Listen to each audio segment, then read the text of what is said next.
In the Middle East, the legal situation is a very complicated one. Even in Israel, other religions are pretty much treated almost like ethnic minorities. In Israel, Christians were not a legal entity in American terms, not a corporation.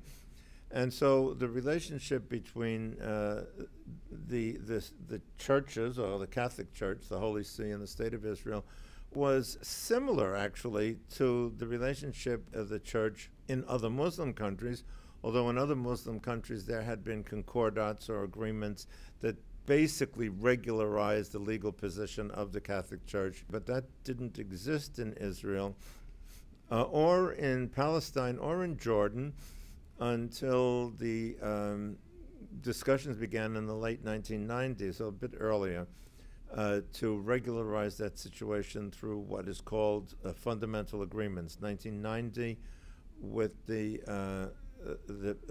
Palestine Liberation Organization, or the Palestinian National Authority, and 1993 with the State of Israel.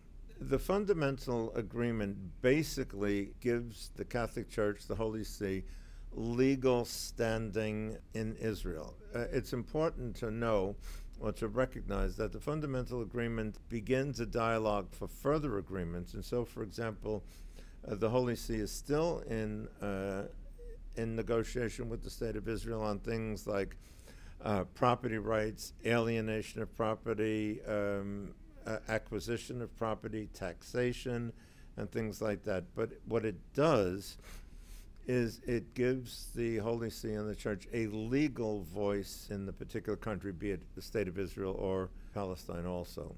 It's like if you set up a not-for-profit and don't get incorporated in the United States, basically you don't exist. You don't have anyone to talk to because you can't talk. You're not there, or you're there as a minority. You're there in the same legal status as the last group of refugees that came in. The implication is that there are recognized dialogue partners or negotiation partners for matters dealing with the Catholic Church in the State of Israel. This is a broader attempt of the Holy See to regularize the situation of the Catholic Church and bring it up to the 21st century in Middle Eastern countries. So this is the beginning, the fundamental one of several agreements to come between the Holy See and the State of Israel.